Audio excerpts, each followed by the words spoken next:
قال اللہ نے فرمایا انی اعلم یقیناً میں جانتا ہوں ما وہ کچھ لا تعلمون جنہیں تم نہیں جانتے.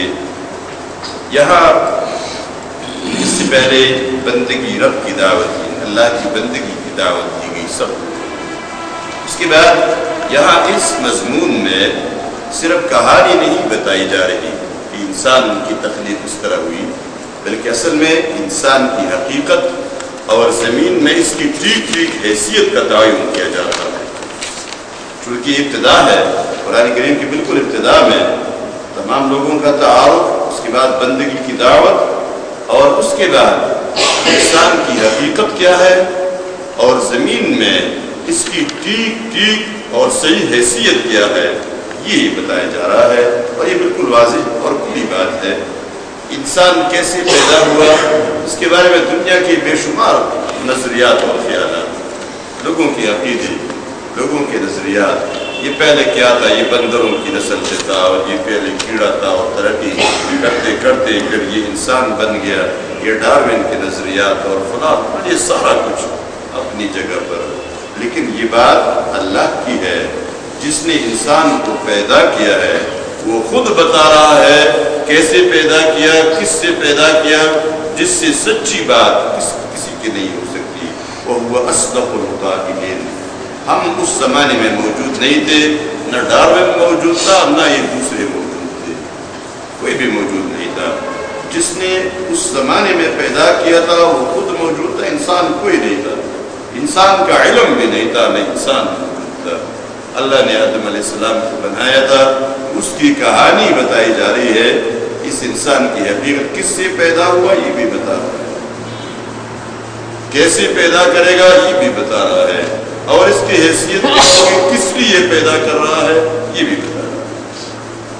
یہ وہ ابتدائی کہانی ہے جب اللہ نے ارادہ فرمایا وہ فرشتوں کو اطلاع دی، فرشتوں کو اطلاع دی کہ میں انسان کو اپنی زمین میں اپنا خلیفہ بنا رہا ہوں، اپنا خلیفہ پیدا کر رہا ہوں. ابھی سے آپ یہ نوٹ کر لیں کہ یہ بتانا، فرشتوں سے یہ کہنا، یہ مشورے کے لیے نہیں تھا. اللہ کو کسی سے مشورہ لینے کی ضرورت نہیں ہے. یہ اطلاع کے لیے تھا کہ تم آگاہ رہو میرے اس ارادے سے کہ میں زمین میں اپنا نائب بنا رہا ہوں. اب دیکھیں زمین میں اگر اللہ کا نائب بنے گا تو ظاہر بات ہے فرشتے بھی اس کے ماتحت آ جائیں گے. تو ایک اطلاع ہے. باقی جیسے ہماری طرف سے ایک سرکولر جاری ہوتا ہے نا، ایک نوٹیفیکیشن جاری ہوتا ہے، ایک آرڈیننس، اس کی اطلاع سب کو دی جاتی ہے فلان کو میں نے یہ ذمہ داری دے دی. اب ظاہر بات ہے پہلے تو خلیفہ نہیں تھا، خلیفہ کا تصور بھی فرشتوں کے ہاتھ آئی نہیں، بلکہ جو حکم ہوتا ہے فرشتے تعمیل کرتے ہیں. اور خلیفہ، فرشتے تو خلیفہ نہیں ہے، وہ تو تعمیل حکم کے لیے ہے، پورے نظام کو چلانے کے لیے وہ موجود حاضر رہتے ہیں. اب دیکھیے خلیفہ کا لفظ سن کر فرشتوں کو تھوڑا اضطراب ہوا، اور اس اضطراب کا اظہار فرشتوں نے کر لیا. قالوا اتجعل فيها من يفسد فيها ويسفك الدماء. انہوں نے کہا فرشتوں نے کہ تو زمین میں اس شخص کو پیدا کرتا ہے، ان لوگوں کو، انسان کو، نائب کو، جو زمین میں فساد پیدا کرے گا، بگاڑ خرابی پیدا کرے گا اور خون بہائے گا. اب دیکھیں اس میں یہ جو انہوں نے سوال کیا ہے فرشتوں نے، یہ سوال بھی معلومات کے لیے کیا ہے، اعتراض نہیں کیا ہے کہ وہ اعتراض کر رہے تھے کہ یہ کیوں پیدا کرتا ہے، بلکہ بات دوسری تھی. مفسرین نے لکھا ہے کہ ایک بھی ایک اس سے پہلے جنات موجود تھی، جنات کی مخلوق، اور ان کا کام یہی تھا کہ وہ یہی فساد خرابی، اس سے بھی اندازہ لگایا انہوں نے. لیکن یہاں بات دوسری ہے، حقیقی بات جو فرشتوں کو اس جملے سے سمجھ آئی، اور سمجھنے کے بعد جو اضطراب پیدا ہوا، ان کو جو بات جو سوال ہوا ہے ایک اضطراب کی شکل میں ہوا ہے، اور وہ یہ کہ انہوں نے خلیفہ کے لفظ سے اندازہ لگایا کہ خلیفہ تو وہ ہوتا ہے جسے اختیارات حوالے کیے جاتے ہیں، نائب کو تو اختیارات منتقل کیے جاتے ہیں. اب جب یہ اختیارات منتقل ہوں گے تو ظاہر بات ہے اختیارات کو وہ استعمال کرے گا، اور جب وہ اپنے اختیارات کو استعمال کرے گا تو لازماً اس کا نتیجہ فساد کی شکل میں رونما ہوگا. اب ظاہر اپنے اختیارات کو استعمال کرتا ہے تو کبھی نافرمانی میں استعمال کرے گا. اور یہ کائنات اللہ اور فرشتے جانتے ہیں کہ اس کائنات کے اندر اللہ کا اگر بہترین تعارف ہو سکتا ہے تو فرشتوں کو ہو سکتا ہے. ان کو اچھی طرح اندازہ ہے اللہ کون ہے. اس کائنات میں تو کسی بھی نافرمانی کی گنجائش ہی نہیں ہے. سوال ہی پیدا نہیں ہوتا کوئی معمولی پر مار سکے, کوئی نافرمانی کر سکے, برے گاہ کے برابر کوئی حکم حدودی کر سکے. اور جب یہ نائب کو اختیارات تفویض کیے جائیں گے تو اس کی بات تو لازماً اختیارات کو کبھی کبھی غلط بھی استعمال کرے گا, اور غلط استعمال کرے گا تو فساد برپا ہوگا, اور فساد کا نتیجہ پھر یہ بھی ہوگا کہ قتل و غارت بھی ہوگی, خون بھی بہے گا. جب یہ سوال انہوں نے کیا یہاں ایک تو اس جملے میں جو اللہ نے فرمایا ہے وہاں حالت ٹھیک واضح ہو گئی ہے کہ میں نائب بنا رہا ہوں. انسان کی تخلیق کا طریقہ بھی بتا رہے کہ ایسے پیدا کیا, لیکن کس لیے پیدا کیا؟ خلیفہ بننے کے لیے, نائب بننے کے لیے. اور نائب کو اختیار نہیں, اختیارات ہوتے ہیں لیکن اختیارات وہ ہوتے ہیں جو مالک کے لیے ہوتے ہیں, اپنے اختیارات نہیں ہوتے. کوئی اختیار اپنا نہیں ہوتا, سارے اختیارات وہ مالک کی دیے ہوئی اختیار کرتا ہے اور استعمال کرتا ہے.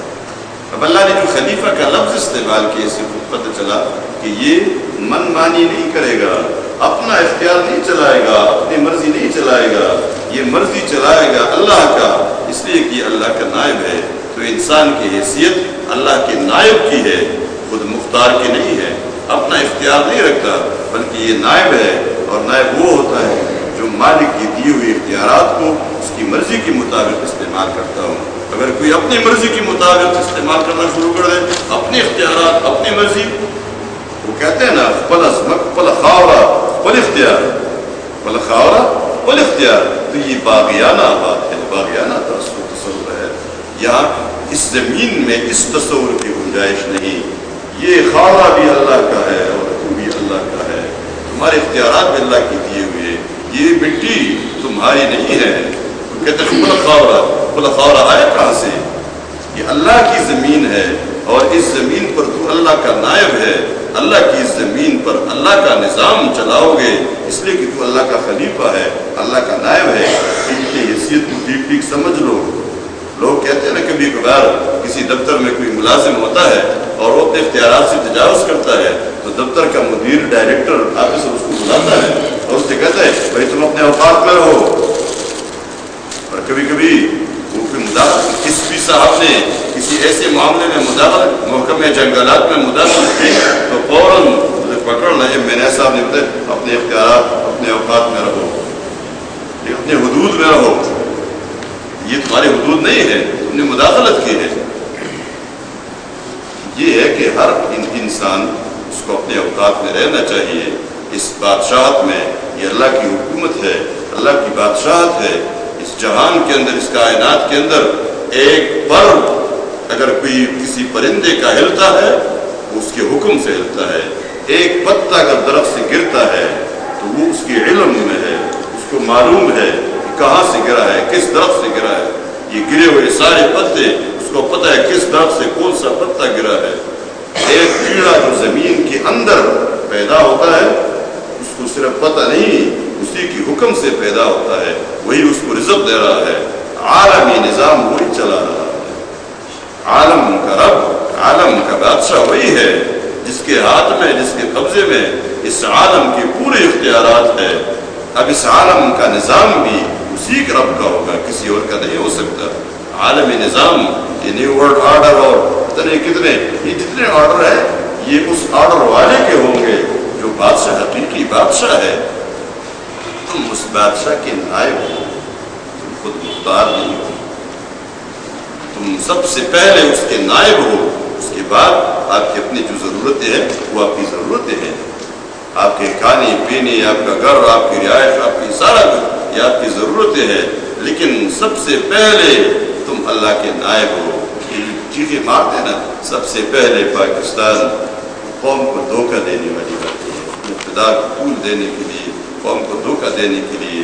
اصل بات یہ کہ انسان اللہ کا نائب ہے، اللہ کا خلیفہ ہے، اس کی مرضی کے مطابق اس نے پوری زندگی گزارنی ہے۔ اس کی مرضی کے خلاف ایک حرکت بھی کی، اس کی سزا ملے گی۔ اس نیابت سے ہٹا دیے جاؤ گے اگر تم نے نیابت کا حق ادا نہیں کیا تو انسان خلیفہ ہے۔ اور انہوں نے کہا فرشتوں نے وَنَحْنُ نُسَبِّحُ بِحَمْدِكَ وَنُقَدِّسُ لَكَ، اور ہم تسبیح بیان کرتے ہیں تیرے حمد کے ساتھ، تسبیح تیرے پاکی بیان، تسبیح پاک کرنا، سبحانک کے معنی ہم کرتے ہیں نا، پاک ہے تو تمام اعلیٰ شروع شریفوں سے بنا رکھتے ہیں۔ اور وَنُقَدِّسُ لَكَ یہ بھی پاکی ہے۔ تسبیح اصل میں دو قسم کی ہوتی ہے، ایک تسبیح قولی اور ایک تسبیح قلبی۔ ایک وہ تسبیح جو انسان اپنی زبان سے ادا کرتا ہے، ایک وہ تسبیح جو دل کے اندر ہوتا ہے۔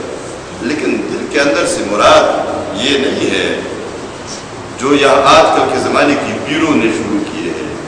وہ کہتے ہیں زبان سے ذکر کرتے رہو، اتنے دن اور اتنی تعداد میں ذکر کرتے رہو تو یہ ذکر منتقل ہو جائے گا آہستہ آہستہ، یہ آپ کی زبان سے جو آپ ادا کر رہے ہیں تو آپ اس کی بات پتہ نہیں کہاں اوپر چلا جائے گا، پھر روح میں چلا جائے گا، روح سے پھر دل کے اندر اتر جائے گا، اور دل کے اندر اتر گیا تو تم آرام سے بیٹھ جاؤ۔ بس اب دل نے ذکر شروع کیا ہے تو تم بالکل فارغ ہوئے ہو۔ اب تم نماز بھی نہ پڑھو، دل پڑھ رہا ہے، روزے بھی نہیں رکھو، دل رکھ رہا ہے، اور زبان سے کوئی ذکر بھی نہیں کرو، دل کر رہا ہے۔ اور کبھی کبھار پیر صاحب کے پاس آپ بیٹھتے ہیں تو کہتے ہیں پیر صاحب نماز کا وقت ہو گیا ہے تو سب لوگ اٹھ کے نماز پڑھتے ہیں کہ پیر صاحب تو نماز نہیں پڑھتے تھے۔ ہم جیسا آدمی اگر چلا گیا اور اس نے دیکھا پیر صاحب نے نماز نہیں پڑھی اور وہ پوچھتا ہے کہ پیر صاحب نماز کیوں نہیں پڑھتا، تو دوسرے لوگ کہتے ہیں مرید بیٹھے ہوتے ہیں، کہتے ہیں پیر نہیں پڑھتا، مریدان نہیں پڑھتا، یہ پیر خود نہیں اڑتا، مرید اڑاتے ہیں اس کو۔ تو مرید کیا کہتے ہیں چپ خاموش رہو، کیوں خاموش رہو، نماز کا وقت آ گیا، زور کی نماز کا وقت ہو گیا اور سب لوگوں نے نماز پڑھی، پیر صاحب نہیں پڑھتا، کیوں نہیں پڑھتا؟ کہتے ہیں پیر صاحب یہاں نماز نہیں پڑھتا، پیر صاحب تو کعبہ میں جا کر نماز پڑھتا ہے۔ اور ایک کے بارے میں یہاں گور شاہی کے نام سے ایک نکلا تھا، پتہ نہیں اب بھی ہوگا یا نہیں ہوگا، اس نے کہا ہم ادھر نماز نہیں پڑھتے، ہم تو جا کے عرش پر نماز پڑھتے ہیں۔ اور آج کل ابھی تک اٹک میں ایک شخص تھا، اس نے کہا یہ تم لوگوں، یہ گناہ گار لوگوں کی نمازیں ہے، زمین پر تم ادھر ادھر مسجدوں میں نمازیں پڑھتے ہو، کوئی جا کے حرم شریف میں بھی پڑھتے ہیں، سب گناہ گاروں کی نمازیں ہیں۔ کہتے تو کدھر نماز پڑھتا ہے؟ ہم تو جا کر عرش پر نماز پڑھتے ہیں، آنکھیں بند کرتے ہیں، عرش پر پہنچتے ہیں، ادھر سجدہ کرتے ہیں، واپس پہنچ جاتے ہیں۔ یہ تو کہتے ہیں کیا دل نے تسبیح جاری کیا ہوا ہے، بس دل تک بات پہنچ گئی، اب ایسے وجد آتے رہیں گے، وجد آتے رہیں گے۔ اس کا مطلب کیا ہے؟ سادہ مطلب کیا اللہ کے رسول صلی اللہ علیہ وسلم کے دل تک یہ ذکر پہنچا ہی نہیں تھا، موت تک 23 سال تک اللہ کے رسول صلی اللہ علیہ وسلم کے دل میں وہ ذکر کے مرحلے تھے، اس نے یہ مرحلے طے نہیں کی، کیونکہ وہ قطب ابدال جو آپ نے بنا رکھے ہیں اس مرحلے تک رسول اللہ صلی اللہ علیہ وسلم نہیں پہنچے تھے ابھی تک، تو کیسے پہنچے گا؟ اور یہ عبادت جو آپ حرم میں جا کر پڑھتے ہیں، اللہ کے رسول صلی اللہ علیہ وسلم نے تو حرم میں نماز پڑھنے کے لیے کتنی تکلیف اٹھائی، 1400 صحابہ کرام کو ساتھ لے کر حدیبیہ کے مقام پر پہنچے، اور کتنے غم کے ساتھ، کتنے درد کے ساتھ، حتیٰ کہ اللہ کا حکم آیا، صحابہ کرام کتنے بے چین تھے، کتنے بے چینی اور پریشانی کی حالت میں وہاں سے واپس آئے، نماز نہیں پڑھ سکے حرم میں، حرم کی زیارت نہیں کر سکے، اور تو یہاں پاکستان سے اڑ کر آنکھیں بند کر کے حرم پر بھی نہیں، عرش پر پہنچ کے نماز پڑھتا ہے، واپس آتا ہے، اسی لمحے واپس پہنچ جاتا ہے۔ عقل میں سمجھ میں آنے والی بات ہی نہیں ہے۔ یہ بات میں اس نے بتایا کہ دل کی تسبیح کیا ہے، دل کا ذکر کیا ہے۔ زبان کا ذکر جب دل میں منتقل ہو جائے، اور اصل ذکر بھی یہ ہے، اصل تسبیح بھی وہ ہے وہ دل کرے، اور دل کے منتقل ہونے کے بعد دل پورے کا پورا تابعدار بن جاتا ہے، دل کے اندر یہ یقین راسخ ہو جاتا ہے۔ اصل ذکر یہ زبانی ذکر، یہ اس کا حسن ہے اصل ذکر تو دل کا ہے کہ دل میں اللہ کی یاد ہو، یاد الہی. اب ذکر الہی ایک اصطلاح بن گیا ہے کہ ذکر کا مطلب زبان سے تسبیح پڑھنا ہے، لیکن اگر ہم اس کو یاد الہی کہ اللہ آپ کو ہمیشہ یاد رہے، کہ اللہ آپ کو ہمیشہ یاد رہے، اور اللہ جب ہمیشہ یاد ہوگا تو اللہ کی اطاعت کا کوئی لمحہ آپ ضائع نہیں ہونے دیں گے، آپ سے کبھی نماز نہیں چھوٹے گی. پھر اللہ یاد ہے، اور جب اللہ یاد ہے تو اللہ کی اطاعت بھی یاد ہے. آپ کو معلوم ہے اللہ مجھے دیکھ رہا ہے، اللہ مجھے دیکھ رہا ہے، میں اس کے بالکل سامنے ہوں. اب جب باپ کہاں ہوتا ہے تو بچہ فوراً نماز کے لیے چل پڑتا ہے، اس لیے کہ باپ دیکھ رہا ہے. نہ دیکھ رہا ہو تو پھر تو ٹھیک ہے، نہیں پڑھیں گے تو کوئی مسئلہ نہیں ہوگا، لیکن وہ دیکھ رہا ہے تو ظاہر ابھی اس وقت کیوں نماز نہیں پڑھی. اب جب بچہ گھر کے اندر ادھر جماعت کھڑی ہے تو پتہ چل گیا نا کہ بچے نے نماز نہیں پڑھی، لیکن اگر وہ باپ ہے ہی نہیں تو پتہ بھی نہیں چلے گا. اب دیکھیں جب یہ یقین آ جائے کہ اللہ ہے اور مجھے دیکھ رہا ہے، یہ یاد دل کے اندر رچ بس گیا، تو یہی چیز ہے جو آپ تمام نیکیوں پر ابھارنے والی اور تمام گناہوں سے بچانے والی. یہ ہے تسبیح قلبی، ذکر قلبی. ذکر قلبی یہ نہیں کہ زبان پہ سارے گناہ کی باتیں، گالیاں اور سب کچھ دنیا کی باتیں، اور کہتے بس وہ دل نے شروع کیا ہے. یہ غلط تصور ہے. صحیح تصور تسبیح قلبی کا یہ ہے. یہاں فرشتوں نے دو قسم کی باتیں کہی ہے. ہم تسبیح بیان کرتے ہیں تیرے حمد کے ساتھ، تسبیح قولی مراد ہے. وَنُقَدِّسُ لَكَ، اور تیری پاکی بیان کرتے ہیں، تسبیح قلبی ہے کہ ہم تجھ کو پاک سمجھتے ہیں، تجھ کو پاک سمجھتے ہیں ہر شریک سے بھی، ہر قسم کی جتنی یہ آلائشیں ہیں لوگوں کی طرف سے، ان سب سے تجھ کو پاک سمجھتے ہیں. یہ ہے تسبیح قلبی. قال انی اعلم ما لا تعلمون. اللہ تبارک تعالیٰ جب ایسے موقع پر جوابات ہوتا ہے، جوابات دو قسم کے جواب ہوتے ہیں اور یہ قرآن کریم میں بار بار آتے رہیں گے. ایک ہوتا ہے حاکمانہ جواب. حاکمانہ جواب کسی بھی ذمہ دار کو، کسی بھی باپ کو یا استاد کو یا کوئی بھی ادارے کا سربراہ ہو، اسی کے سامنے کوئی اس کی کسی حکم کے بارے میں کہے یہ کیسے ہے، وہ فوراً کیا کہتے ہیں، فوری طور پر جو بات ہوتی ہے کہتے ہیں بس تم نہیں سمجھتے، خاموش ہو جاؤ، جیسے ہے ایسے ٹھیک ہے. اس کو کہتے ہیں حاکمانہ جواب.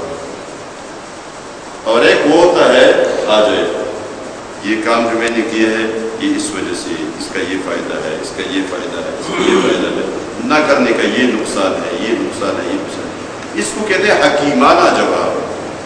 کیا حکیمانہ جواب؟ قرآن کریم میں بعض موقعوں پر صرف حاکمانہ جوابات دیے گئے، بعض جگہوں پہ صرف حکیمانہ جوابات دیے گئے، اور بعض جگہوں میں دونوں جوابات دیے گئے ہیں. حاکمانہ جواب بھی دیا گیا ہے اور حکیمانہ جواب بھی دیا گیا ہے. یہاں دونوں جوابات دیے گئے. یہ سب سے پہلا جواب ان کے سوال کے بارے میں یہ ہے حاکمانہ جواب. کیا حاکمانہ جواب؟ اللہ نے فرمایا انی اعلم ما لا تعلمون. بس تم چپ ہو جاؤ، خاموش ہو جاؤ، میں جو کچھ جانتا ہوں تم وہ نہیں جانتے، تم وہ نہیں جانتے. بس اس کا مطلب کیا ہے؟ چپ ہو جاؤ، بس خاموش ہو جاؤ، جیسے میں نے کہا بس ویسے ہی تسلیم کرو. لیکن یہ اس کے ساتھ حاکمانہ جواب کے ساتھ تھوڑا زجر بھی ہے، اور حاکمانہ جواب ہوتا ہے زجر، اس میں ہوتا ہے زجر. حکیمانہ جواب پہ زجر نہیں ہوتا. اگر وہ اس پہ زجر آ جائے تو وہ حکیمانہ جواب رہتا ہی نہیں. اگر کوئی اپنے بچے کو یا اپنی بیوی کو یا اپنے شاگرد کو بٹائے سمجھانا شروع کر دے، ہاتھ اوپر رکھا ہوا ہے پیار کا، سمجھانے دوران تھپڑ بھی مارے، پھر یہ نصیحت نہیں ہے. یہ اس درمیان میں اس میں برا بلا بھی کہنا شروع کر دے، مثلا مارے نہیں، برا بلا کہنا شروع کر دے، وہ نصیحت کی نصیحت ہونا اس کا ختم ہو جاتا ہے. اب یہ پھر زجر ہے. تو حاکمانہ جواب میں تھوڑا زجر ہوتا ہے، اور کبھی کبھی حاکمانہ جواب میں زجر زیادہ ہوتا ہے، کبھی کم ہوتا ہے. یہاں تھوڑا زجر ہے، زیادہ نہیں. لیکن بس کہہ رہے تم خاموش ہو جاؤ، میں جانتا ہوں تم نہیں جانتے. آگے حکیمانہ جواب بھی دیا، یعنی ان کو سمجھایا فرشتوں کو کیوں اس کو خلیفہ کیوں بنا رہا. وعلم آدم الاسماء كلها، اور سکھائے آدم علیہ السلام کو نام، الاسماء نام. کس چیز کے نام؟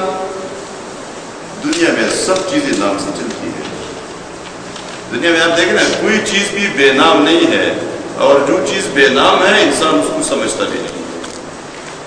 آپ دیکھیں نا کوئی چیز بے نام نہیں، انسان خود کبھی کبھار نام رکھتا ہے. اگر کوئی نئی چیز اس کے سامنے آ جائے تو وہ اس کے نام رکھے گا، اس کا نام رکھے گا، نام رکھے بغیر اس کو سمجھتا ہی نہیں، تعارف ہی نہیں ہو سکتا. اور دنیا میں جتنا علم ہے وہ ناموں کے ذریعے، جتنا علم بھی ہے. آپ اگر دیکھیں انسان کے سائنس کا علم، یہ جتنے علوم ہے دنیا میں یہ ناموں سے چلتے ہیں. آپ دیکھیں نا اس سمندر کے اندر جتنی مخلوق ہے وہ سب ناموں سے. اگر کوئی نام آپ کی سمجھ میں آ گیا اس کا نام یہ ہے، اس نام کے بعد آپ اس کی باقی معلومات اور اس کا تعارف دے سکتے ہیں. اگر نام ہی آپ کی سمجھ میں نہیں آیا اور آپ نے نام رکھا ہی نہیں اس کا، تو اس کا مطلب یہ کہ آپ نے اس کا کوئی علم آپ حاصل نہیں کر سکتے. سمندر کے اندر کتنی مخلوق ہے لیکن ہر مچھلی کا نام ہے یا نہیں؟ اس خشکی کے اندر کتنی مخلوق ہے، ہر مخلوق کا نام ہے. اب مثلا آپ سے کوئی کہے نا 20، تو آپ کا ذہن فوراً 20 کی پورے اسٹرکچر کے بارے میں منتقل ہو جاتا ہے. اور اگر نام نہیں ہے، ایک مخلوق ہے، ایک جانور ہے، اب ایک جانور کون ہے؟ ٹھیک ہے، اگر آپ اس جانور کی صفات بیان کریں گے تو دوسرا کہ یہ تو آپ بکری کی بتا رہے ہیں، یہ تو بکری کی صفت بتا رہے ہیں، یا گدھے کی بتا رہے ہیں، یا کتے کی بتا رہے ہیں، یا درندے کی بتا رہے ہیں، یہ سارا. لیکن مسئلہ چلتا ہے ناموں سے. اب یہ جو علم الاسماء ہے، ناموں کا علم، اس کا مطلب یہ کہ پورا علم دیا گیا، پورا علم دیا گیا. فرشتوں کو بھی دیا گیا، یا معلومات ہے فرشتوں کو بھی دیا گیا تھا. اور نام کا علم دیا گیا تو ہر چیز کی خاصیت بھی بتا دی گئی، اس کا کام بھی بتایا گیا. یہ چیز ہے، یہ جانور ہے، یہ درخت ہے، یہ برتن ہے، یہ جتنی بھی چیزیں ہیں ان سب کے نام اور ان کے سارے کا پورا علم اس کا دیا گیا. اب آگے ثم عرضهم على الملائکہ، پھر سامنے پیش کیا فرشتوں کے، پھر ان ناموں کو پورا فرشتوں کے سامنے پیش کر دیا. فقال، اللہ نے کہا انبئونی، بتاؤ مجھے، باسماء ہؤلاء، یہاں پھر وہ با آ گیا ہے جس کا یہاں کوئی معنی نہیں ہے ہماری زبان میں. باسماء ہؤلاء، ان چیزوں کے نام، بتا دو مجھے ان چیزوں کے نام. اگر کوئی یہ ترجمہ کرے تو نمونو د دې سیزونو سره فزانه تو مطلب اس طرح سمجھ میں نہیں آئے گا. د دې سیزونو نمونه ما ته وښایئ. انبئونی باسماء هؤلاء، ان چیزوں کے نام مجھے بتا دو. ان کنتم صادقین، اگر تم سچے ہو.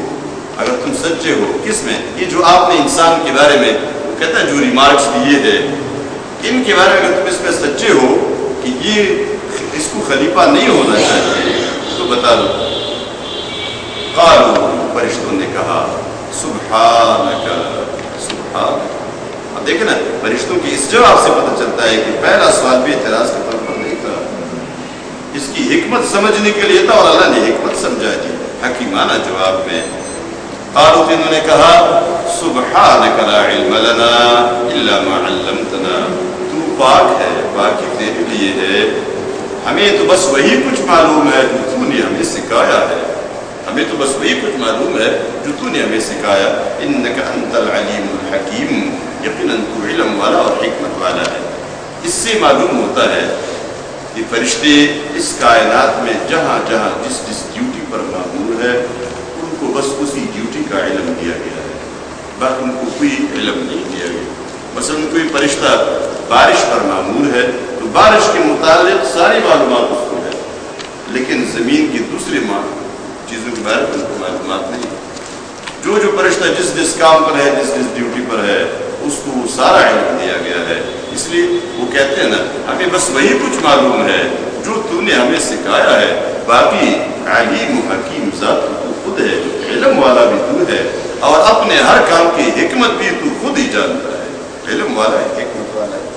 پھر اللہ نے، اب انہوں نے اقرار تو کر لیا، لیکن اللہ نے جو نظام، جو سسٹم بنایا نا امتحان کے لیے، وہ بھی پورا پورا سامنے آنا تھا. فرمایا آدم سے کہا، قال یا آدم، کہا اے آدم، انبئہم باسمائہم، ان کو ان سب چیزوں کے نام بتا دو. فلما تو نے بتا دیے فلما انبأهم باسمائهم جب اس نے آدم علیہ السلام نے ان تمام چیزوں کے نام بتا دیے قال تو اللہ نے کہا الم اقل لکم فرشتوں سے کہا آیا میں نے تمہیں نہیں کہا تھا الم اقل لکم آیا میں نے تمہیں نہیں کہا انی اعلم غیب السماوات والارض یقیناً میں زمین و آسمان کی چھپی ہوئی چیزوں کو جانتا ہوں. اب دیکھیں یہ چھپی ہوئی چیزیں کس سے چھپی ہوئی ہے؟ قرآن کریم میں بھی آتا ہے کہ اللہ غیب اور موجود دونوں کو جانتا ہے. یہ کچھ ایسی چیزیں بھی ہے جو اللہ سے چھپی ہوئی ہے لیکن وہ جانتا ہے معلوم ہے نہیں. یہ ہمارے لیے تم سے جو چیزیں چھپی ہوئی ہے اور جو تم دیکھ رہے ہو ان سب کو اللہ ایک جیسے دیکھ رہا ہے, اس کے لیے برابر ہے. تم جو کچھ چھپاتے ہو یا تم سے چھپی ہوئی چیزیں ہے تم سمجھ ہی نہیں آتی, وہ سب کچھ اللہ براہ راست دیکھ رہا ہے. سواء منکم من اسر القول ومن جہر به ومن هو مستخف باللیل وسارب بالنہار. تمہاری طرف سے اس کے لیے برابر ہے. کوئی بات کو کھول کے بتا دیتا ہے, کہہ دیتا ہے, کوئی بات صاف ظاہراً کر دیتا ہے, کوئی دل میں رکھتا ہے, کوئی دن کی روشنی میں جا رہا ہے, کوئی رات کے اندھیرے میں جا رہا ہے. یہ سب اس کے لیے برابر ہے, اس کے لیے برابر ہے.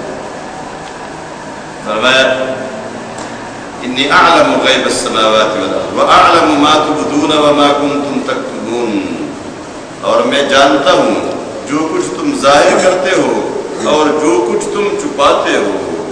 اب دیکھیں یہاں جو کچھ تم ظاہر کرتے ہو اور جو چھپاتے ہو, اس حوالے سے آپ نوٹ کر لیں اپنے پاس کہ یہاں ظاہر کیا کر رہے تھے وہ تو معلوم ہو گیا, قرآن نے بتا دیا نا. انہوں نے کہہ دیا اتجعل فیہا من یفسد فیہا ویسفک الدماء ونحن نسبح بحمدک ونقدس لک. یہ تو ظاہر انہوں نے کہہ دیا. چھپا کیا رہے تھے؟ وما تکتمون, چھپا کیا رہے تھے؟ اللہ نے یہ بات نہیں بتائی. کیا چھپا رہے تھے؟ اب جو اللہ نے قرآن کریم میں یہ بات ہمیں نہیں بتائی اور اللہ کے رسول صلی اللہ علیہ وسلم نے بھی ہمیں یہ بات نہیں بتائی کہ وہ کیا چھپا رہے تھے. اس لیے جو کچھ بھی چھپا رہے تھے اللہ کو بہتر جانتا ہے کیا چھپا رہے تھے. بعض لوگوں نے جرأت کی ہے, جرأت کا گستاخی ہے, لیکن گستاخی بھی جرأت سے ہوتی ہے. یہ جرأت کی ہے, وہ کہتے ہیں چھپا یہ رہے تھے کہ خلیفہ ہمیں ہونا چاہیے. دلوں کے اندر یہ ایک تعصب سا پیدا ہو گیا, انسان کیوں خلیفہ بنے, خلیفہ ہم کیوں نہ بنے. فرشتے پاک ہے اس سوچ سے, اس انسانی سوچ سے, اس فکر سے اور اس مزاج سے. یہ انسان کا مزاج ہے, یہ فرشتوں کا مزاج نہیں. بڑا پاکیزہ مزاج رکھنے والی مخلوق ہے, بڑا صاف ستھرا کام ہے ان کا, اپنی ڈیوٹی ہے, اسی پر وہ معمور ہے, اسی کے لیے پیدا کیے گئے ہیں. زمین کے خلاف ان کی ذمہ داری نہیں ہے. نہ یہ اس بات کا کوئی ثبوت ہے کہ فرشتوں نے یہ سوچا تھا کہ خلیفہ ہم بنیں گے.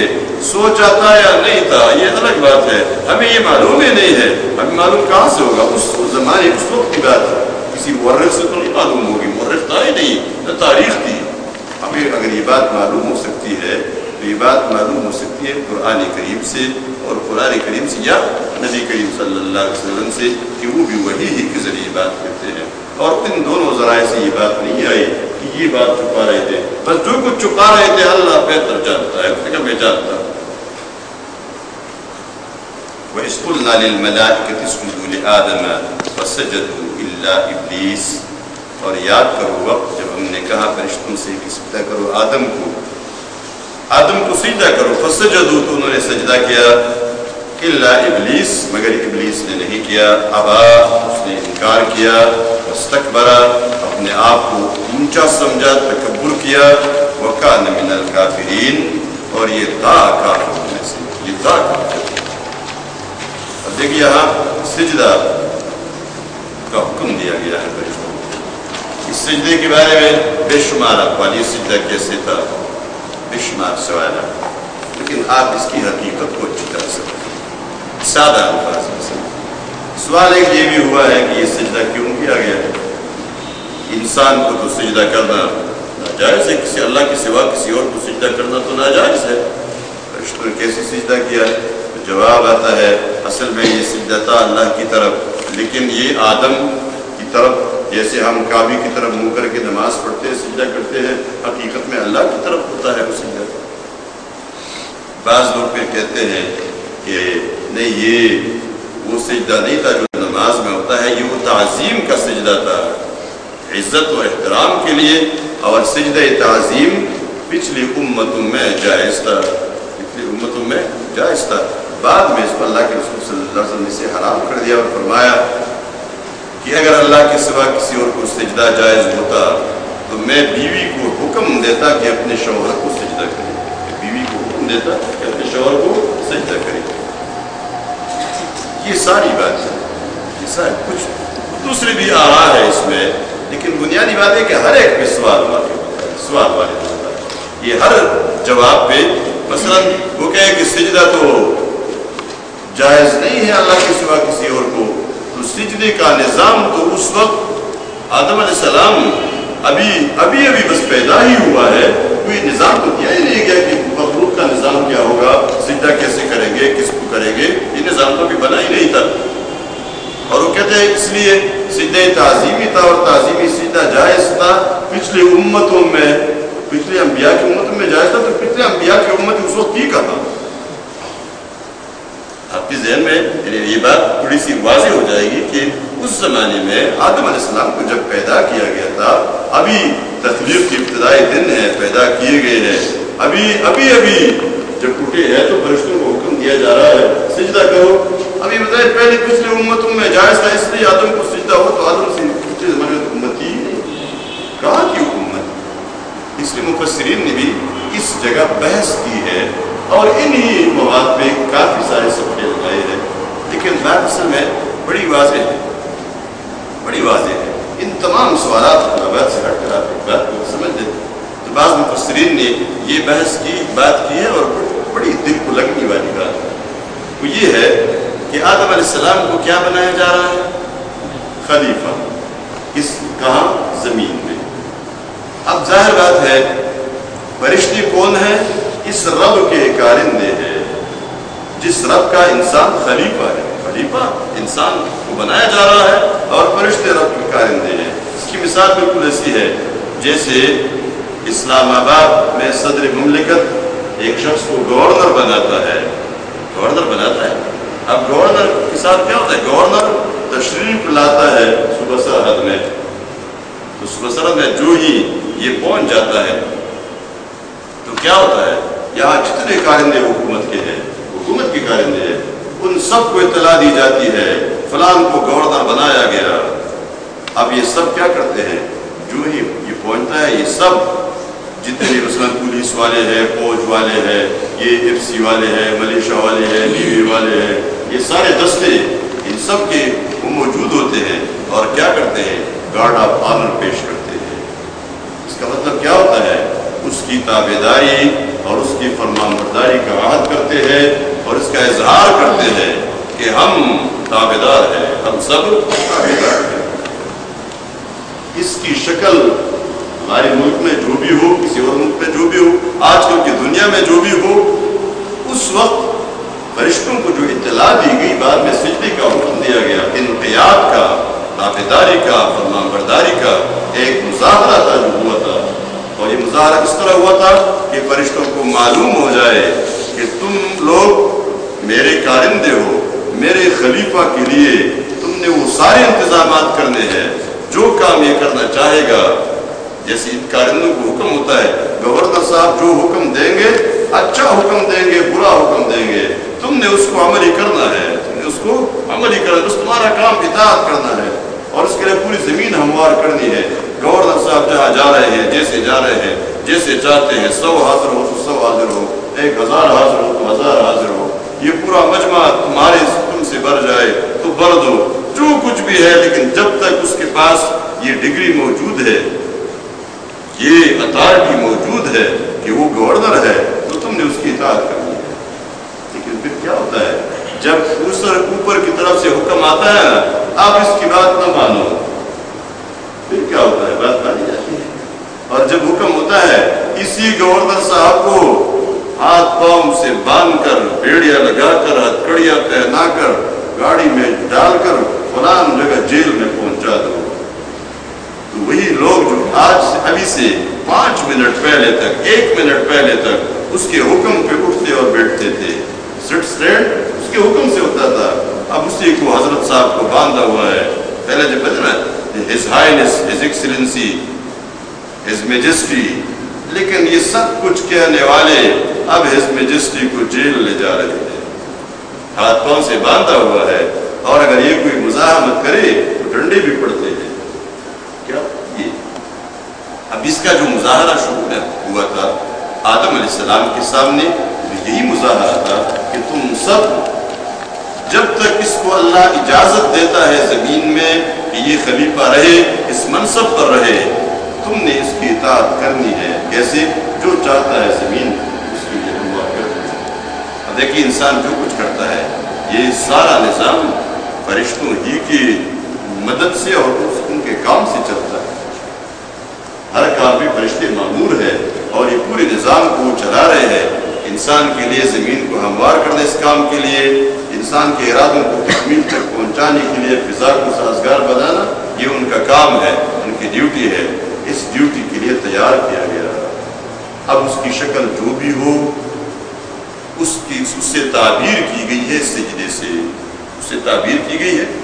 وہی تعظیم تھی، یہ سر جھکایا تھا، یہ سر زمین پہ رکھا تھا، یہ ایسے انقیاد تھا کھڑے کھڑے، جو بھی تھا بس ہم اس کو مانتے ہیں، یہی تھا، سجدہ تھا، حکم دیا گیا اور حکم کی تعمیل کی گئی۔ حکم دیا گیا، جیسے حکم ہوا تھا اس سجدے کی شکل اس وقت جیسی بھی تھی ویسی اس کی تعمیل ہو گئی۔ اور اس کی بات یہ ابلیس نے اس سے انکار کیا، ابلیس نے انکار کیا۔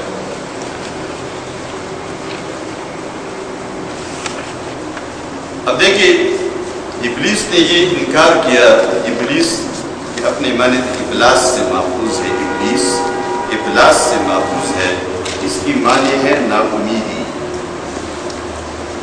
ابلاس نا امیدی کہتے ہیں، اور نا امیدی صرف نا امیدی نہیں، وہ نا امیدی جس کے ساتھ غم اور حزن ہو، شدید غم ساتھ ہو، اس کو کہتے ہیں ابلاس۔ اب ابلیس کے معنی سب سے زیادہ نا امید اور سب سے زیادہ مایوس، انتہائی مایوس۔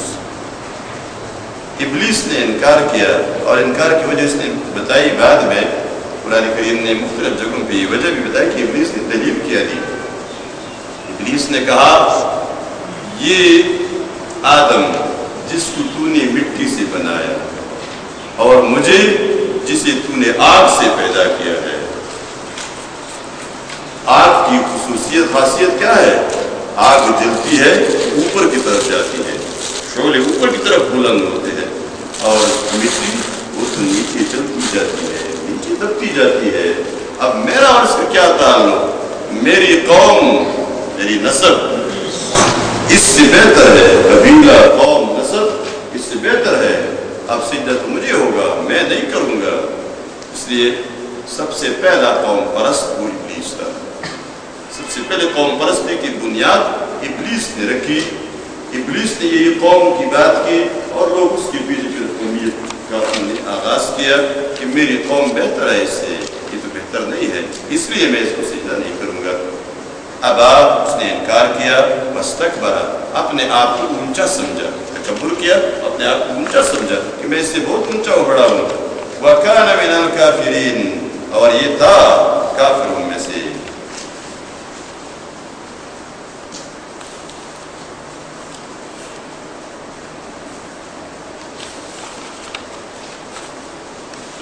اچھا، یہ کافروں میں سے تھا، اللہ نے فرمایا یہ کافر، یہ تھا کافر، وَكَانَ مِنَ الْكَافِرِينَ، یہ تھا کافر۔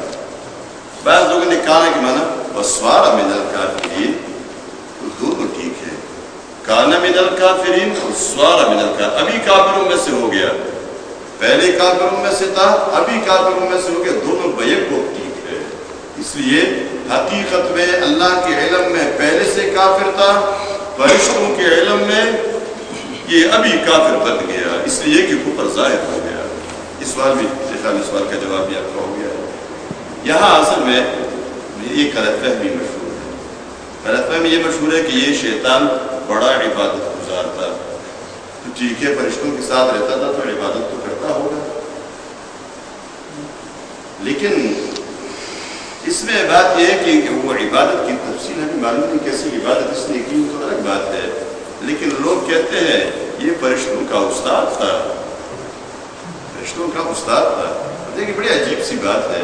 لوگ بس ایک لوگوں کو یہ ضرورت ہوتی ہے کہ کوئی ایسا عجیب سا جملہ کہے، عجیب سی مضمون، تاکہ لوگ اس میں حیران ہوئے. جو فرشتوں کا استاد تھا، ابھی یہ کتنی گستاخی ہے.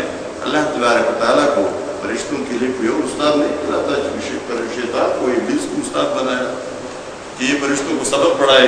وہاں کلاس روم ہو، کلاس روم میں بلیک بورڈ بھی لگا ہوا ہو، وائٹ بورڈ لگا ہو یا کوئی بھی ہو، کتاب ہو، سبق ہو، اور فرشتوں کو ابلیس سبق پڑھا رہا ہے. یہ بات بڑی عجیب ہے.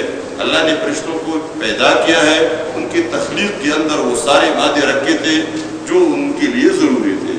اب ضرورت نہیں تھی کہ فرشتے شیطان کے سامنے بیٹھ کر شیطان سے سبق پڑھے.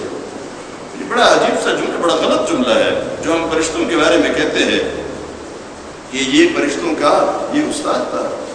اب یہ کہ اگر فرشتوں کو سبق پڑھانے کی ضرورت بھی تھی تو کیا ان فرشتوں کے اندر اور اللہ کوئی اور انتظام نہیں کر سکتا تھا کہ اس ابلیس کو جو اللہ کے علم میں تھا کہ ہے کافر، وہ کافر میں سے اللہ کے، اگر ہم یہ کریں نا کہ یہ اللہ کے علم میں تھا کافر، اور یہ تم انکار نہیں کر سکتے کہ اللہ کے علم میں یہ نہیں تھا کہ یہ کافر ہے، اور وہ تو پھر دوسری غلطی ہوگی. پتہ نہیں اس کتنا بڑا جرم ہوگا کہ ہم یہ اقرار کریں کہ اللہ کو نہیں تھا پتہ. ابھی کافروں میں سے ہو گئے تو اللہ کو پتہ چلا اچھا یہ تو کافر ہے، یہ میرے اور آپ کا علم ہے. یہ سب دیکھیں یہ دونوں باتیں یہاں آ گئی. فرشتوں کا استاد قطعاً نہیں تھا، یہ اللہ کے علم میں تھا کہ یہ کافر ہے، اور اس کا کفر ابھی ظاہر بھی ہو گیا. جب اس نے سجدہ نہیں کیا، اس سے انکار کیا، ظاہر بات سجدے سے انکار وہ کافروں میں سے ہو گیا، بظاہر بھی کافر بن گیا، پہلے حقیقت میں کافر تھا. اور قرآن کریم میں بھی بتایا کہ یہ جنات میں سے تھا، اللہ کا حکم نہیں مانا. اور یہ بھی یہاں معلوم ہوتا ہے کہ کافروں میں سے تھا، یعنی اس کا مطلب یہ ہے کہ اس کی ایک جماعت اور بھی تھی جو اس طرح کافر تھی. باقی جماعت جنات میں سے پہلے سے موجود تھی، تو یہ بھی بظاہر ان میں نہیں تھا، بظاہر ان میں نہیں تھا، حقیقت میں تو تھا کافر، بظاہر ان میں مومنوں میں تھا، ایمان لانے اچھے لوگوں میں تھا، تو اب یہ بھی ان میں شامل ہو گیا. مجھے کوئی پتہ نہیں کہ کس طرح عبادت کرتا تھا. وَقُلْنَا، اس کے بعد جب یہ معاملہ گزر گیا، اللہ نے فرمایا ہم نے کہا یا آدم، اے آدم، اسکن، اب رہو، انت تم وزوجک، اور تمہاری بیوی، الجنت، جنت میں. اب یہاں سوال پیدا ہوتا ہے بیوی کہاں سے آئی؟ بیوی کی تخلیق کا تو کوئی ذکر نہیں ہے، بیوی کہاں سے آئی؟ اب یہاں اللہ نے جو بات بتائی کہ بس وَخَلَقَ مِنْهَا زَوْجَهَا، اسی سے اس کی بیوی بھی اللہ نے پیدا کی. اب ظاہر بات ہے آدم ہی کی جنسی تھی. آدم علیہ السلام جنت میں اکیلے تھے اور اللہ نے یہ نظام چلانا تھا میاں بیوی کا، اور یہ جو نسل پھیلنی تھی اس کے لیے جو کچھ ضروری تھا وہ سب کچھ بس کر دیا گیا، اور انسان کو ادھر سے ایک جوڑا بنا دیا گیا. بعض لوگ جس طرح کہتے ہیں مشہور حدیث میں بھی بات آتی ہے کہ یہ آدم علیہ السلام کی پسلی سے اس کو پیدا کیا، خلقت من ضلع، لیکن یہ بات اس حدیث کا مطلب یہ نہیں. ہمیں اتنا بتایا گیا ہے کہ آدم کی جنس سے ہوا کو بھی پیدا کیا گیا، بس پیدا کیا گیا، ہم اس کو مانتے ہیں، اسی کیونکہ اتنے نبی نہیں. حدیث میں جو یہ بات آتی ہے خلقت من ضلع، یہ پسلی سے پیدا کی گئی ہے، اور پھر اس میں یہ بھی بتایا گیا کہ پسلی سے پیدا کی گئی ہے اور پسلی ٹیڑھی ہے، پسلی میں ٹیڑھ ہے. اب اگر تم اس کو سیدھا کرنے لگو گے تو اس پسلی کو توڑ دو گے، یہ سیدھی نہیں ہوگی. اور اگر یہ دیکھا جائے تو پسلی کی ٹیڑھ میں ہی پسلی کا حسن ہے، پسلی کی ٹیڑھ میں ہی پسلی کا حسن ہے. پسلی سیدھی نہیں سیدھی ہوگی تو یہ کبھی انسان کے جسم کی اس جگہ فٹ نہیں ہوگی اور نہ وہ کام کر سکے گی جو اس نے کرنا ہے. اس کے ٹیڑھ میں اس کا حسن ہے. فرمایا اگر تم اس کو سیدھا کرنا شروع کر دو گے کہ میں اس کو سیدھا کرتا ہوں تو توڑ دو گے, کسر طرح توڑ دو گے. لیکن اس حدیث کا مطلب یہ نہیں ہے لوگ لیتے کہ اس پسلی سے پیدا کی گئی, بلکہ حدیث کا مطلب یہ ہے کہ یہ پسلی سے پیدا کی گئی ہے, یعنی یہ پسلی جیسے ٹیڑھ اس کے مزاج میں ہے, اس کے مزاج میں ٹیڑھ ہے جیسے پسلی کے اندر ٹیڑھ ہے. جیسے پسلی کی ٹیڑھ کو آپ نکالنا شروع کرے گا تو ٹوٹ جائے گی, وہ سیدھی نہیں ہوگی. اسی طرح عورت کے مزاج میں بھی ایک ٹیڑھ موجود ہے. اگر آپ اس کو سیدھا کرنا ہی چاہیں گے تو آپ توڑ دیں گے, سیدھا نہیں کر سکیں گے, تعلقات خراب ہو جائیں گے. اور یہ توڑنا کیا ہے, یہ طلاق ہے, طلاق ہو جائے گی. آپ کی آدم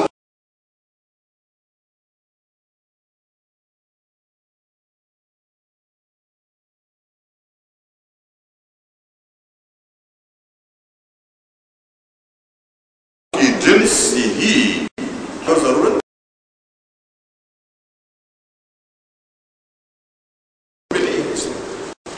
تو ہم نے ہماری بیوی جنت میں رہو گا اور تم دونوں کھاؤ اس جنت میں سے رغدن حیث شئتما. رغدن اور حیث شئتما دونوں الگ الگ لفظ ہے. رغدن کی معنی ہے فراخی کے ساتھ, کھلے دل کے ساتھ, جو کچھ تم چاہو. رغدن جو کچھ چاہو کہو, حیث شئتما جہاں سے چاہو کہو. تو دیکھ جو چاہو جہاں سے چاہو, جو چاہو جہاں سے چاہو کہو. بس یہ باب ہے, اس میں سب کچھ موجود ہے. تم جو چاہو کہو, جہاں سے چاہو کہو. رغدن جو چاہو, حیث شئتما جہاں سے تم دونوں چاہو کہو. ولا تقربا هذه الشجرة اور تم قریب نہ جاؤ اس درخت کے. هذه الشجرة اس درخت کے. اب یہ درخت کون سا تھا اللہ نے نہیں بتایا, لیکن الشجرہ ایک متعین درخت تھی جس کے بارے میں بتایا گیا یہ درخت ہے. اب یہ درخت کس چیز کا تھا, گندم کا تھا, جو کا تھا, کسی اور چیز کا تھا, اللہ نے ہمیں یہ بات نہیں بتائی. تو گیہوں کا درخت تھا, گندم کا تھا, ہمیں کیا پتا کس کا درخت ہے, کس چیز کا درخت ہے. یہ بس اللہ نے بس ایک درخت بتا دیا. ایک تو آزمائش کرنی ہے اور یہ پورا سلسلہ, یہ پروسیس ہے, یہ پورا اجراءات کس لیے ہو رہے ہیں. ایک عالمی نظام بن رہا ہے, دوسرا اس نظام کو بنانے کی تیاری ہو رہی ہے. انسان کے بارے میں پہلے بتایا اللہ نے انی جاعل فی الارض خلیفہ, زمین کو پیدا کیا اور پھر فیصلہ کیا زمین میں خلیفہ بنا رہا ہوں. تو کیسے تو کہتا ہے جنت سے اگر نہ نکلتا تو ادھر ہی رہتا, ادھر فرشتے کم تھے. نہیں, پیدا کیا گیا تھا زمین کے لیے. انی جاعل فی الارض خلیفہ. تو یہ سوال ہی فضول ہے کہ اگر آدم علیہ السلام جنت سے نہ نکلتے, یہ پودا نہ کھاتے, اس کا پھل نہ کھاتے, تو اب ہم سب جنت میں ہوتے. پہلے جو بات آئی تھی وہ بڑی واضح تھی کہ میں زمین میں خلیفہ بنا رہا ہوں. ولا تقربوا هذه الشجرة, یہ قرب کا مطلب یہ نہیں تھا کہ قریب نہ جاؤ, مطلب ہے مت کھاؤ, کھانا نہیں. فتکونا من الظالمین, تم دونوں ظالموں میں سے ہو جاؤ گے. اور یہ ظلم کس کے ساتھ کرو گے, اپنے ساتھ. اس کا انجام تو آپ ہی بھگتیں گے, تو آپ قریب نہ جائے. فأزلهم الشیطان, تو شیطان نے ان دونوں کو پھسلایا, شیطان نے ان دونوں کو پھسلایا. عنہا, اسی درخت کی وجہ سے, اسی درخت کے ذریعے. یہاں عنہا اسی جنت سے نہیں, عنہا کے معنی لأجل الشجرہ, اس درخت کی وجہ سے پھسلایا ان دونوں کو. فأخرجهما, ان دونوں کو نکالا, مما, اس جگہ سے, کانا فیہ, جس میں دونوں تھے. وقلنا, اور ہم نے کہا, اہبطوا, اتر جاؤ, اتر جاؤ جنت سے, نکل جاؤ. بعضکم لبعض عدو, تم میں سے ایک دوسرے کے دشمن ہوں گے, ایک دوسرے کے دشمن ہوں گے. شیطان تمہارا دشمن اور تم شیطان کے دشمن. وَلَكُمْ فِي الْأَرْضِ, اور تمہارے لیے زمین میں مستقر, جائے قرار ہے. وَمَتَاعٌ, اور سامان ہے. إِلَىٰ حِينٍ, ایک خاص وقت تک, ایک مقررہ وقت تک. اب دیکھیں, جائے قرار بھی ہے اور سامان بھی ہے رہنے کے لیے الہین ایک وقت مقرر تک جو قیامت تک ہے کرتے ہیں.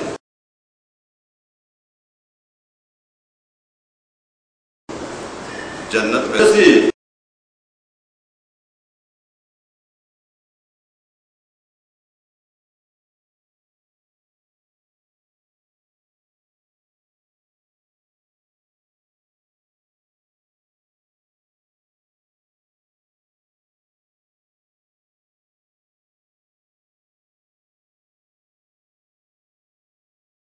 شیطان کو جنت سے نکالا گیا ہے، ملعون ٹھہرایا گیا ہے. اب شیطان نے بدلہ لینا تھا، تو بدلہ لینے کے لیے اب وہ کیا کرے؟ دروازے سارے بند ہیں، فرشتے کھڑے ہیں، یہ اندر تو جا نہیں سکتا. اندر نہیں جا سکتا تو کہتے ہیں یہ اس سانپ کے منہ میں بیٹھ گیا. جو سانپ اندر جا سکتا تھا تو سانپ کے منہ میں بیٹھ گیا تو اندر چلا گیا، اور اللہ اس کو نہیں دیکھ رہا تھا. انسان اگر یہ بھی کہے نا کہ اللہ نہیں دیکھ رہا تھا. اب یہ سمجھ رہے ہیں کہ یہ کوئی ہمارے سواد کے ڈی سی او کا دفتر ہے یا اس کا محل ہے کہ آپ چپکے سے کسی دیوار پہ پھیلان کر اندر داخل ہو جائے تو ایسے ایسے کسی جگہ پہنچ کے کوئی جو ڈاکہ ڈالنا چاہے یا چوری کرنا چاہے یا جو بھی نقصان پہنچانا چاہے دھماکہ کرنا چاہے ادھر تو کر دے گا. کوئی پریزیڈنٹ ہاؤس ہے نا، ایوان صدر ہے جس میں کوئی دروازے سارے بند ہیں لیکن کسی طریقے سے تو چور تو وہ کہتے ہیں تالے شریفوں کے لیے لگتے ہیں، چوروں کے لیے نہیں لگتے. چور کے لیے تالے کی کیا میں تو توڑ کے اندر چلا جاتا ہے، تالا تو شریف لوگوں کے لیے لگتا ہے. تو کہ شریف آدمی کے لیے یہ بھی کافی ہے کہ وہ تالا بالکل بیکار ہے لیکن بس تالا پڑا ہوا ہے تو شریف آدمی اس کو ہاتھ نہیں لگاتا. چور تو بڑے بڑے دروازے کھول دیتا ہے. تو یہ تو ہماری دنیا کی بات ہے، دنیا کی طرح اس کو قیاس کیا ہے، یہ غلط قیاس ہے. اب کیا اللہ کا نظام ہے تو اللہ نہیں دیکھ رہا تھا کہ یہ خبیث سانپ کے منہ میں بیٹھ کر اندر آیا ہوا ہے. اب وسوسہ ڈالا، کیسے ڈالا؟ زمین سے ڈالا، باہر سے ڈالا، جہاں سے ڈالا. شیطان کو یہ اللہ نے یہ طاقت دی کہ وسوسہ ڈال سکتا ہے. اب کیا ہے یہ کہتے ہیں آدم علیہ السلام کو تو نہیں ڈال سکتا تھا تو یہ ہوا کے پاس چلا گیا، اور ہوا کے پاس جب چلا گیا تو ہوا سے کہا یہ دیکھو یہ درخت کھاؤ، آدم کو بھی آمادہ کرو ورنہ تمہیں بڑا نقصان ہوگا، تم اس جنت سے نکل جاؤ. تم پتہ ہے تمہیں زمین میں جانا ہے، زمین کے لیے تم پیدا کیے گئے ہو، لیکن یہ درخت کیوں روکا ہے؟ تم منع کیوں کیا ہے؟ اس لیے منع کیا ہے کہ اس کے کھانے سے تو تم جنت میں مخلوق بن جاؤ گے، اس کے اندر یہ اثر ہے. اگر یہ تم نے کھا لیا تو تم جنت میں ہمیشہ ہمیشہ کے لیے رہیں گے. کہتے ہیں بس وہ آدم علیہ السلام نے تو وہ تو اس چکر میں نہیں آئے، لیکن ہوا اس چکر میں آ گئی، دھوکہ کھا گئی، اور اس نے آدم کو آمادہ کرنا شروع کر دیا کہ اس میں کیا ہے، کھا لیتے ہیں. اب ٹھیک ہے اگر اس کے اندر یہ خصوصیت ہے تو اگر وہ خصوصیت ہمارے اندر پیدا ہو گئی تو ممکن ہے اللہ ہمیں نہ نکال سکے. بات یہ پورا یہ جو بنیاد بنی ہے نا وہ ساری بنیاد غلط ہے. اس پہ جتنی تعبیر آپ کریں گے نا، جتنی باتیں، جتنے دلائل لائیں گے اور جتنی کہانی مکمل کریں گے وہ ساری کہانی ہی غلط ہوگی، وہ ڈبوسنوں سے اور جھوٹ سے بری ہوگی. تو آدم آمادہ ہو گیا اور یہ غلطی ہو گئی. یہ نتیجہ کس لیے نکالتے ہیں؟ تمام خرابیوں کی ذمہ دار عورت ہے، اور اس مرد کو جتنا نقصان پہنچتا ہے وہ عورت کے ذریعے سے پہنچتا ہے. عورت ہی سب پورے نقصان کی ذمہ دار ہے. اب اگر عورت غلطی نہ کرتی تو ہم سب جنت میں ہوتے، اسی کی وجہ سے ہم جنت سے نکلے ہیں. اب بس عورت کے لیے جاہلیت کے زمانے میں یہ بات تھی، عورت کے لیے یہ بات کافی ہے کہ وہ عورت ہے، یہ جرم کافی ہے، مزید کسی اور جرم کی ضرورت ہی نہیں ہے. بس یہ جرم کافی ہے کہ یہ عورت ہے. سارا نقصان اسی عورت سے ہے، اور اس عورت نے اس وقت بھی وہ کہتے ہیں جھوٹ بولا تھا اور اب بھی جھوٹ بول رہی ہے. اور یہ ساری خرابیاں کہتے ہیں کہ جب آدم سوئے ہوئے تھے اور ہوا کو اللہ نے پیدا کیا تو ہوا بیٹھی ہوئی تھی. آدم کی آنکھ کھلی تو دیکھا ایک عورت بیٹھی ہوئی ہے. تو کہتے فرشتہ آ گیا اور آدم سے پوچھا یہ کون ہے؟ تو اس نے کہا براتن، عورت ہے. دیکھا تمہیں کیسے پتا ہے کہ یہ مرأتن کیا نام تم نے رکھ دیا اور مرأتن؟ لیکن اس لیے کہ یہ مرد سے پیدا کی گئی ہے. پھر کہا تم اس کا نام کیا ہے؟ پھر آدم نے کہا اس کا نام ہوا. تمہیں کیا پتا ہے ہوا ہے؟ اس لیے کہ یہ لأنها خلقت من حی، اس لیے کہ یہ ایک زندہ شخص سے پیدا کی گئی ہے، اس لیے اس کا نام بھی ہوا رکھا گیا۔ پھر اس سے پوچھا کیا تم اس کو پسند کرتے ہو؟ پیار ہے، محبت ہے اس سے؟ کیا تم نے کہا ہاں محبت میری ہے؟ تو کہتے ہیں ہوا سے پوچھا کہ تم اس کو پسند کرتی ہو؟ کہتا ہے ہوا نے پسند نہیں کرتی۔ اور کہتے ہیں کہ ہوا کا دل آدم کی محبت سے بھرا ہوا تھا، لیکن اس نے کہا نہیں میں پسند نہیں کرتی۔ تو پھر نتیجہ نکالتے ہیں کہ اگر عورت مرد کی محبت میں سچ بولتی تو ہوا سچ بولتی ہے۔ عورت کا دل محبت سے بھرا ہوتا ہے لیکن وہ کہتے ہیں نہیں میں پسند نہیں کرتی، مجھے برا لگتا ہے۔ یہ سارا ڈھکوسلا اس لیے بنایا ان لوگوں نے، ڈھکوسلا یہ جھوٹ ہے۔ یہ کہانی جو ہوا کا دل محبت سے بھرا ہوا تھا اور اس نے یہ کہا کہ نہیں تمہیں کہاں سے معلوم ہوا؟ یہ بنی اسرائیل کے لوگوں نے اسرائیلی روایات میں انہوں نے گڑے ہیں، تم یہ بتاؤ تم اس وقت تھے کہاں؟ یہ بات بہت ساری باتیں سے ہے جو تضادات کی باتیں ہیں۔ سورہ یوسف میں بھی یوسف اور زلیخا کے بارے میں کچھ حقائق آئے گی، پتہ چلے گا کہ تمہارے پاس یہ معلومات پہنچی کیسے، کہاں سے پہنچی ہے؟ تمہارے پاس ہوا کی دل کی یہ بات کہاں سے پہنچی؟ بات کوئی اور تھا بھی نہیں، کوئی وحی آئی تمہیں کہاں سے؟ یہ سارا یہ جھوٹی کہانیاں ہیں، یہ بتائی میں نے اس لیے، کہانی بہت ساری ہے، بہت ساری کہانیاں ہیں تاکہ آپ لوگ بیدار رہیں۔ اس معاملے میں جو کچھ معلومات قرآن دے رہا ہے بس اسی پر ہم اتفاق۔ اب دیکھیں یہاں قرآن نے بتایا ہے، آپ اس سیرے کو دیکھیں، قلنا یا آدم اسکن انت وزوجک الجنت وکلا منہا، تم دونوں کا اس جنت میں سے رغدن حیث شئتما ولا تقربا هذه الشجرة، تم دونوں اس درخت کے قریب نہ جاؤ، فتکونا من الظالمین، تم دونوں ظالموں میں سے ہو جاؤ گے۔ فأزلہما الشیطان، اب دیکھیں نا کہتے صرف ہوا کو پھسلایا تھا، نہیں اللہ نے فرمایا فأزلہما، دونوں کو پھسلایا، دونوں کو پھسلایا۔ قرآن کریم میں ایک اور جگہ ہے فوسوس لہما، ان دونوں کو وسوسہ ڈالا، دونوں کو وسوسہ ڈالا۔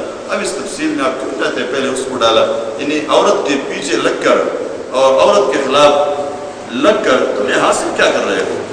تمہیں حاصل کیا کرنا ہے؟ فائدہ کیا ہے؟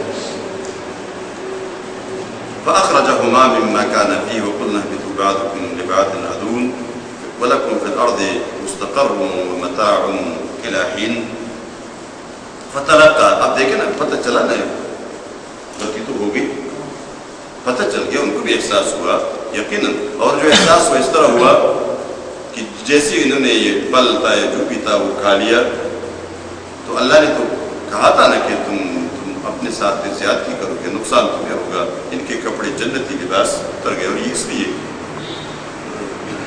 یہ جنت میں رہنا تو نافرمانوں کا کام نہیں کی جگہ نہیں، بلکہ فرمان برداروں کی جگہ۔ جو ہی روح پہ عدولی ہوئی جنتی لباس اتر گیا اور یہ ننگے رہ گئے۔ اور قرآن کریم نے آخر میں یہ سورہ اعراف میں یہ ساری تفصیل آ رہی ہے، باقی جگہوں میں بھی یہ دونوں فوراً شروع ہو گئے، فوراً فَتَفِقَا يَخْسِفَانِ عَلَيْهِمَا مِنْ وَرَقِ الْجَنَّةِ، جنت کے پتے توڑ توڑ کر اپنی عورتوں کے اوپر چپکاتے رہے تاکہ عورت نظر نہ آئے۔ اس سے معلوم ہوتا ہے انسان کی فطرت میں حیا، انسان کی فطرت میں شرم رکھا گیا ہے۔ انسان کی فطرت بے حیائی کی فطرت نہیں ہے، یہ شیطانی فطرت ہے کہ شیطان نے اس چیز کی کوشش کی کہ ان کے کپڑے اتار دے، ان کا جسم ننگا ہو جائے۔ تو بے پردگی اور برہنگی یہ شیطانی کام ہے، اور شیطان کی سازش یہ ہے کہ انسان بے پردہ ہو، انسان برہنہ ہو، اور انسان کی کوشش بھی یہی ہے۔ اللہ تبارک تعالیٰ نے یہی بات ہمیں بتائی کہ تم بیدار رہو، میرے بندو بیدار رہو۔ یہ وہ شیطان ہے جس نے تمہارے ماں باپ سے کپڑے اتارے تھے، ان کو ننگا کیا تھا۔ کہیں یہ شیطان اور اس کے ساتھی، اس کے دوست، اس کے مددگار اور اس کے فرمان بردار تم سے تمہارا لباس نہ اتارے۔ یہ اللہ نے تمہیں لباس پہنایا، مردوں کو بھی لباس پہنایا، عورتوں کو بھی لباس پہنایا، پردہ دیا، حیا کا نظام دیا۔ شیطان اس کا مخالف ہے، اس نے تمہارے ماں باپ سے یہ کپڑے اتارے تھے، کہیں تم سے یہ کپڑے نہ اتارے۔ یہ ساری تفصیل یہاں جو بھی مسئلہ آگے کہ غلطی تو ہو گئی، نافرمانی ہو گئی، اب اللہ تو ناراض ہو گیا، اور ناراضگی میں بطور سزا حکم دیا جا رہا ہے کہ اتر جاؤ یہاں سے، نکل جاؤ یہاں سے۔ اب آدم علیہ السلام کو تلاش ہے توبہ کی، لیکن طریقہ نہیں آتا۔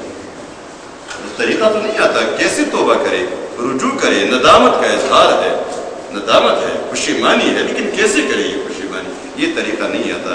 تو رب نے مہربانی فرمائی، فَتَلَقَّىٰ آدَمُ مِن رَبِّهِ، تو سیکھ لیے آدم نے اپنے رب سے کلمات، کچھ کلمات، فَتَابَ عَلَيْهِ، تو اس کا توبہ قبول کیا، اس پر مہربان ہوا، فَتَابَ عَلَيْهِ، اس پر مہربان ہوا، رجوع کیا اس پر مہربانی کا۔ إِنَّهُ هُوَ التَّوَّابُ الرَّحِيمُ، یقیناً یہ اللہ توبہ قبول کرنے والا اور مہربان ہے۔ یہ الفاظ کو آپ سب کو یاد ہے، ربنا ظلمنا انفسنا وان لم تغفر لنا وترحمنا لنكونن من الخاسرین۔ توبہ کا طریقہ اور توبہ کے الفاظ بھی اللہ نے بتا دیے۔ انہوں نے توبہ کیا، پشیمانی تو ایسی ہی ہوئی تھی، لیکن وہ طریقہ نہیں آتا تھا، طریقہ اللہ نے بتا دیا اور اللہ نے توبہ قبول کر لیا۔ توبہ قبول کرنے کے بعد جنت ہی میں رہنے لگے، جنت میں رہنے لگے، لیکن جس نظام کے لیے ان کو تیار کیا جا رہا تھا، یہ پورا، اگر آپ دیکھنا یہ پورا سین جو ہم دیکھ رہے تھے اس وقت تک، پورا سین آدم اور شیطان کے بیچ میں یہ کشمکش اور اس کا یہ نتیجہ، یہ کس لیے، یہ تمثیل کس لیے ہوئی، یہ پورا سین کس لیے، یہ اس کی ضرورت کیا تھی؟ انسان کو ویسے بھی زمین پر آنا تھا، اور زمین پر آنے کے بعد جو کچھ اس نے خلیفہ کی حیثیت سے کرنا تھا وہ اس نے کرنا تھا۔ تو آدم نے جہاں آدم کو اللہ نے پیدا کیا اسی وقت جنت میں، دنیا میں بھیج دیتا کہ بس یہ کام کرو، لیکن دنیا میں جو کشمکش برپا ہونے کی، اس کشمکش کا پورا رخ جنت میں بتا دیا، مقابلہ ہوا، اپنا دشمن پہچان لیا آدم علیہ السلام نے، تاکہ انسان اچھی طرح پہچان لے کہ میری جگہ یہ جنت ہے، میری جگہ یہ جنت ہے، اس جنت میں رہنے کے لیے مجھے پیدا کیا گیا ہے، لیکن شیطان اس جنت میں مجھے چھوڑے گا نہیں، اس جنت سے نکالے گا، میرے کپڑے اتارے گا، میری بے عزتی کرے گا۔ یہ میری عصمت کا بھی دشمن ہے، یہ میرے دین کا بھی دشمن ہے، یہ میری کامیابی کا بھی دشمن ہے۔ جنت میں جانے کا سب سے بڑا مخالف بھی یہی ہے۔ یہ عملاً آدم دیکھ لے، اور آدم نے دیکھ لیا۔ دیکھنے کے بعد فوراً صورتحال بدل گئی، اور وہ اصل پروسیس پر وہ جو اجراءات شروع تھے، وہ ترتیب جاری تھی، اس ترتیب پر بات واپس پہنچ گئی، بات واپس پہنچ گئی۔ کیا بات پہنچ گئی؟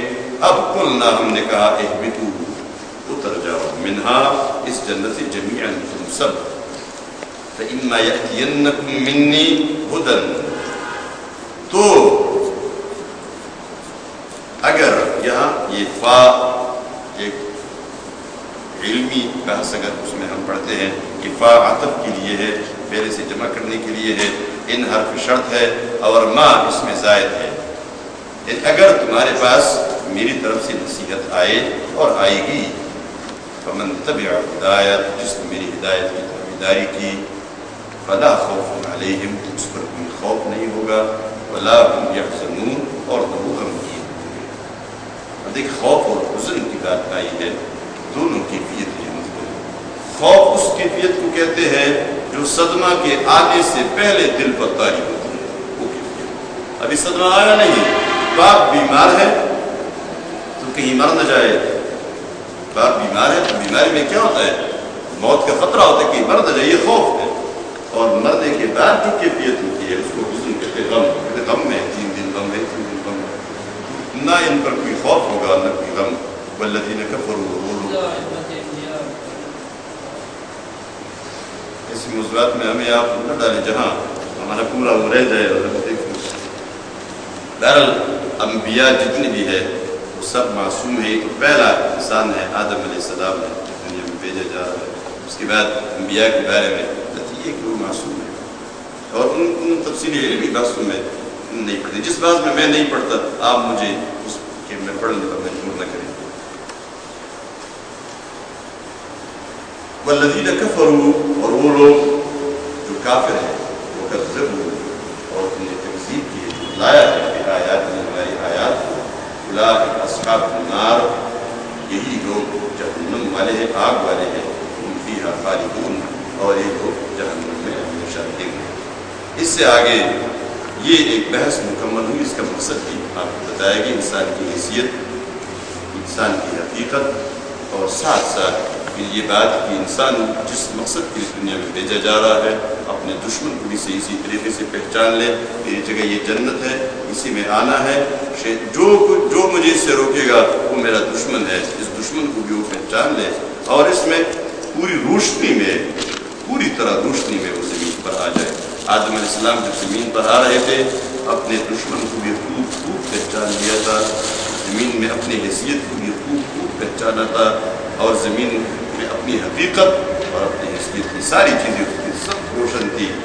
انسان بنایا تھا، پہلا انسان یعنی انسانیت کی ابتدا جہاں ہوئی تھی وہ ایک اسی طرح اشرف المخلوقات سے ہوئی تھی، اور اس روشنی میں، اسی روشنی میں اس نے اپنے سفر کا آغاز کیا تھا اس دنیا میں آنے تک، اور یہ سفر روشنی میں اس کا آغاز ہوا اور روشنی ہی میں یہ جاری رہا۔ آگے بنی اسرائیل کا تذکرہ ہے جو تقریباً یہاں سے 15-16 رکوع تک جاری ہے، اور بنی اسرائیل کا تذکرہ یہ ابراہیم علیہ السلام کی اولاد میں سے ہے۔ ابراہیم علیہ السلام کا زمانہ 2160 تا 1985 قبل مسیح تک ہے، اور اس میں حضرت ابراہیم علیہ السلام کے بیٹے حضرت اسماعیل علیہ السلام اور حضرت اسحاق علیہ السلام دونوں۔ اسحاق علیہ السلام کا ایک بیٹا یعقوب ہے، یعقوب علیہ السلام پیغمبر ہے، اس نے اپنا نام رکھا تھا اسرائیل، اپنا ایک لقب انہوں نے مقرر کیا تھا اسرائیل۔ اسرائیل کی معنی ہے اللہ کا بندہ، اسرا عبد، عید کی معنی اللہ، اسرائیل عبداللہ، اللہ کا بندہ، اللہ کا بندہ۔ تو اس کی اولاد جتنی مشہور ہوئی وہ بنی اسرائیل مشہور، اسرائیل کی اولاد یعنی یعقوب علیہ السلام کی اولاد۔ اسی طرح ہاجرہ ایک بیوی تھی ابراہیم علیہ السلام کی، حضرت سارہ کی اولاد ہے بنی اسرائیل سب۔ حضرت ہاجرہ کی اولاد اسماعیل علیہ السلام ہاجرہ کے بیٹے ہیں، اور اس کی جو اولاد چلی وہ بنو اسماعیل کے نام سے مشہور ہوئی۔ اسی طرح ایک اور بیوی بھی حضرت ابراہیم علیہ السلام کی تھی جو زیادہ مشہور نہیں ہوئی، قطورہ، اور اس کی اولاد کو بھی بنو قطورہ کہتے ہیں۔ بعض روایات میں یہ بھی ہے کہ قوم مدین شعیب علیہ السلام کی قوم تھی، یہ قطورہ کی اولاد تھی۔ یہاں بنی اسرائیل سے مراد یعقوب علیہ السلام کی اولاد ہے، جن کی اولاد میں کافی سارے پیغمبر آئے ہیں، اور ان پیغمبروں میں بے شمار تھا، بڑی تعداد ہے۔ اب کی بار آخری پیغمبر کے زمانے میں بنی اسرائیل کو اس منصب نبوت سے معزول کر دیا گیا ہے، یہ منصب واپس لیا گیا ہے، اور جب یہ منصب واپس لیا گیا ہے اس دوران ان کو خطاب کیا جا رہا ہے۔